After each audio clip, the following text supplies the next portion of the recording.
The Loyalty Store pretty much changes its name to The Good, The Bad and The Ugly. We're going to look over that if you didn't see yesterday's video on that particular subject, or the forum thread, which is available in the link in the description. Friendly mode is confirmed for the future on Battlegrounds, as well as an MCOC announcement type video, which is the into the contest, behind the contest. Scarlet Witch Classic 6-star is on the way, it seems. We're going to look into that one in a memento, although we've been here before with certain other champions. Juggernaut as well is not bugged, as well as a few people kind of like raise that, but we've also got other things to discuss and see. Yes, hello everybody, welcome back to the MCN for Wednesday. Lots of stuff that's going to be happening today. So yes, lots of things to get into as well. So we're just going to try and delve into things quickly as possible. But make sure before we do to hit the like button, subscribe with post notifications on all, because that's obviously the important things. And just before we get into the news, there is a little word from this video's sponsor. This video is sponsored by Game Hollywood. Play online for free at Game Hollywood, which is the best place to find high quality browser games. Check out the most popular games like Dragon Awaken, which is an adventure RPG game, and the most recognized strategy game, Game of Thrones. Yes, the TV show has its own game. And all of these games, and lots more from various categories, can be found in the link in the description. Just to repeat myself, these games are free. Free to play. Over your browser. Funny enough, whilst I'm editing all this together, I'm playing a little bit of Game of Thrones. It's kind of cool to kind of immerse myself back into the world of Game of Thrones. Now that the show has ended, let's not talk about too much about the season 8, but let's kind of give it a little bit of a play. So this is really cool from a strategy perspective. If you're into these type of games, strategy games, and you've got that as a particular option. And also at the same time, I can run Dragon Awaken if I so choose. So thumbs up. And finally, don't forget to check out another game which has recently been added onto Game Hollywood, and that is called World of Rune. Go and check out Game Hollywood in the link in the description and find a browser game that suits you and your taste. Yes, thank you very much to Game Hollywood for sponsoring this video, and let's just get right into the news show and check out the link in the description, which will take you to Game Hollywood. So yes, to the news indeed. There was a few kind of little murmurs that there could be a problem with Juggernaut, especially with the rotation of how his unblockable passive works when he maximum momentums, losing off the unstoppables, and going back to 0 and applying the wither debuff. Now it's down to a personal preference of playstyle, whether or not you want to push towards getting that wither debuff on the opponent. For me, not particularly, and I'll really kind of use Juggernaut more as an interactional based champion, but as well as a big damage dealing based champion. Also an interesting option it could be for the likes of incursions, mainly with buff cornucopia and build up of that very stonking SP2 and all the things that come with it to boot. And just to confirm, things on that particular front. Hey there, as others have mentioned, this appears to be working correctly, since the unblockable passive he gets from reaching maximum momentum only affects his next attack. That will be blocked by making it unblockable and having to apply a wither. So it's down to a personal preference of rotation of play, whether or not you want to put on that wither debuff or not. And for me personally, I love Juggernaut and his new buff, and I feel like I'll be rank 3ing in order to maximize that damage potential, which again, looking very much forward to doing down the line. Also in other news, and posted a few days ago, and that is a Doctor Doom God Emperor. So if you like seeing fantastic work by Nick Koss, you should check out the link in the description, and this one in particular. It's always good to see the fantastic work he does, and in particular some of the champions you see interacting with. That is so cool. That's a proper oh my god, that is proper Mortal Kombat style kind of artistry right there. I love the animation work that Nick does, and it's good to see this version. I want to say this is very much this reminds me a little bit wasn't there something with Secret Wars with this, or there could have been something. I remember Franklin Richards facing off against a Doctor Doom looks similar to that. I could be wrong, but still, God Emperor version, the most powerful. Would we ever see that in MCOC? Thoughts in the comments. Next up, and a quick follow-up from yesterday, and if you haven't seen the video that we did dissecting it, it's on the channel, so go and check it out.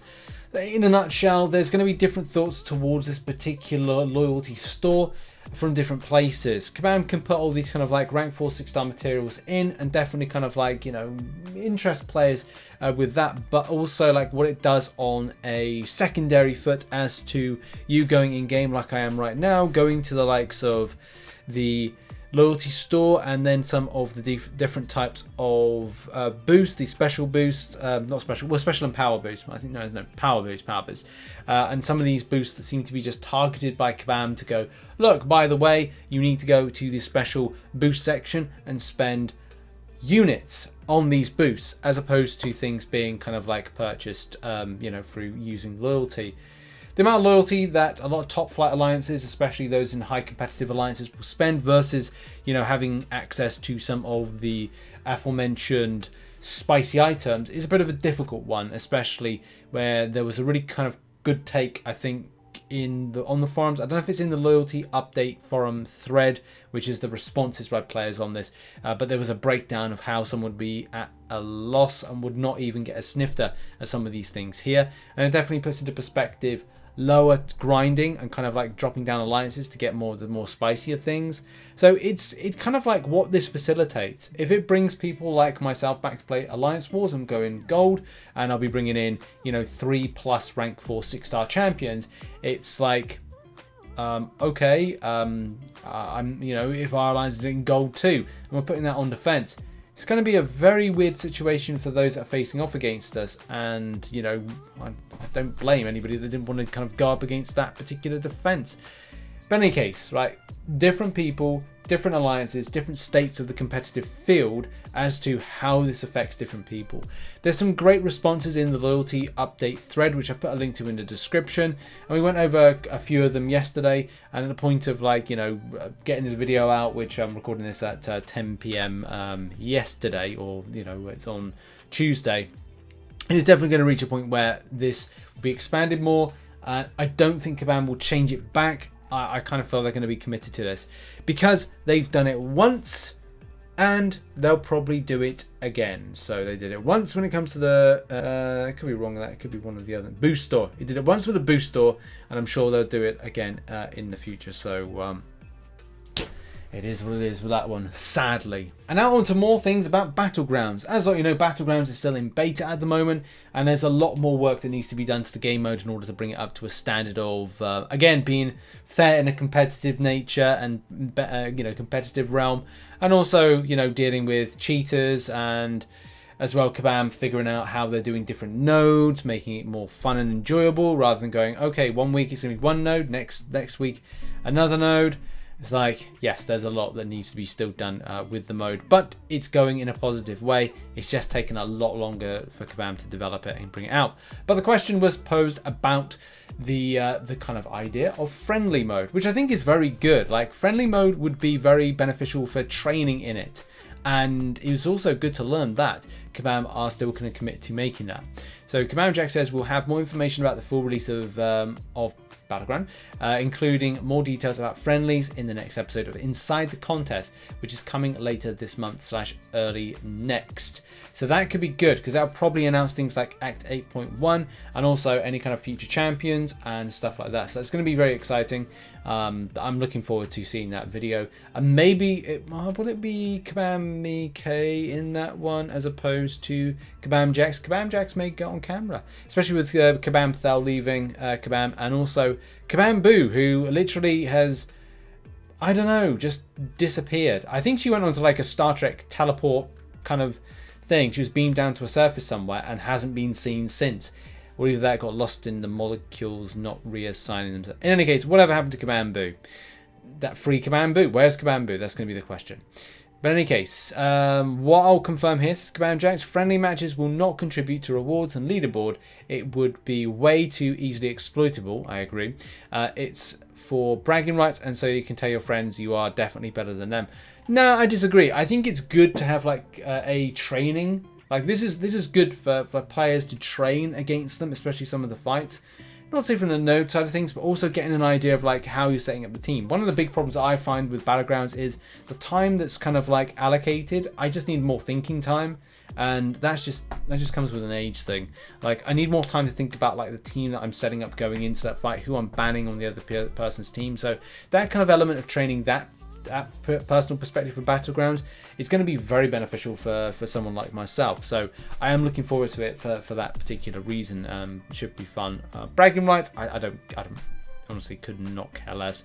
But in any case, What are your thoughts on that? Are you looking forward to friendly mode? Next up, and all my dreams have come true, ladies and gentlemen, and that is, as you know, I am somebody that likes to post a lot of Scarlet Witch classic content. It's kind of like RichTheMan and King Groot, Scarlet Witch and RichTheMan. They're two things that go hand in hand. Like, I've literally done 30 videos that have been associated with Scarlet Witch. Whether or not, if we talk about the classic, maybe it's a lot less. But I wanted to kind of like mention this because it is, as I said, a quintessential thing. I love Scarlet Witch. I love using Scarlet Witch in Cavalier difficulty. And yeah, like I tried to get, I got the 5-star version. I got the 5-star version. I'm so happy with that. I love using the champion. Honestly, great champion. Variant 5 I've used the champion in. I said Cavalier difficulty and other bits of content. So I'm actually really excited for this news. And in fact, if you go in game right now, you can see that if you click on Scarlet Witch, similar before, I think there was I'm big kind of like, not sure, because I think we've been here with Quake as a 6-star before, going like, is 6-star Quake gonna come? But I want to say this guarantees it a little bit more that the rarities are going to be available as a 6-star. How this will come in, I would say would be next 6-star featured is my first guess. My second guess would probably be some sort of future arena, like a basic arena or a featured arena. I want to say it'll probably go featured first, so you know people can spend a load of money on the game and Kabam can feel like, ooh, green. But it does kind of put me in a very difficult situation being non-spending if they put some kind of like bundle thing together. That could cause a bit of frustration with old RTM if that's the case. But I'm still committing to my 1 year non-spending in Marvel Contest of Champions for making videos, and also I might poll it at the end of the 12 months and say, what are your thoughts on me continue on non-spending with the game and kind of taking things at that particular perspective. So yeah, in any case, excited, but I have a big question mark as to how Kabam plan to put it in, if indeed this is going to be a thing and it's not just like a kind of, I don't know, a tease, and it's going to be removed. We'll have to see. And finally, we're going to do some arena predictions for Silver Surfer in the featured and Blade in the basic. I have slight reservations about predictions with these ones, especially because Silver Surfer still remains a big prestige champion, and Blade as well is only recently been added as a 6-star. So yeah, this could be pretty darn spicy, these two arenas. The predictions that I'm going with is that Silver Surfer 6-star 150 mil. I feel that this falls in line with an interest perspective. Yes, people will be interested on that prestige bump, but at the same time, are they willing to front up 200 mil the same way like others have? Nah. Silver Surfer has got to go at that 150 mil. There may be a bit of a shocker and it goes a little bit down because new content is coming into the game, but I kind of feel like that puts it in a kind of ballpark area where as the interest of people wanted to bump their prestige, but at the same time, it could drop a further 50 to 70 mil. So do be warned with this. It's a very difficult one to predict. Silver Surfer is a 5-star, 35 mil seems logical. No one's really going to shoot for it unless you want, again, like prestige bump type elements to it. Blade is a 6-star. Debatable whether or not 65 mil is going to be enough or too little. Now, personally, I feel like it could be enough. That 60 to 65 mil kind of marker puts it close to other champions that players have wanted to get. Recently, Warlock, which is a good desirable 6-star champion, went for 60 mil, and then comparing it with others like just recently entered in, 65 mil seems logical to me. 50 mil for the 5-star version. I don't see a huge amount of interest, but Sneaky Awakening here and there. Maybe people want to go for that 10,000 or 1,000 6-star shards. I wish 10,000 6-star shards. But yeah, that is it. That's the prediction. And finally, thank you very much to everybody that supports the channel as a patron and as a YouTube member. You're on screen right now. Thanks very much. Also, those that support on twitch.tv/RichTheMan live. Due to some other things I've got on at the moment, I will not be live streaming until Monday of next week. Maybe there's a sneaky Friday stream. I don't know, but things are on at the moment for me. So yeah, look forward to kind of like seeing you whenever. Thanks again for Game Hollywood, who sponsored this particular video. Make sure to go and check it out in the link in the description and play some really cool browser games. And I will see you in the next video, which should be some content from some weird, janky hotel Wi-Fi. God only knows. Cheers, everybody. Bye-bye.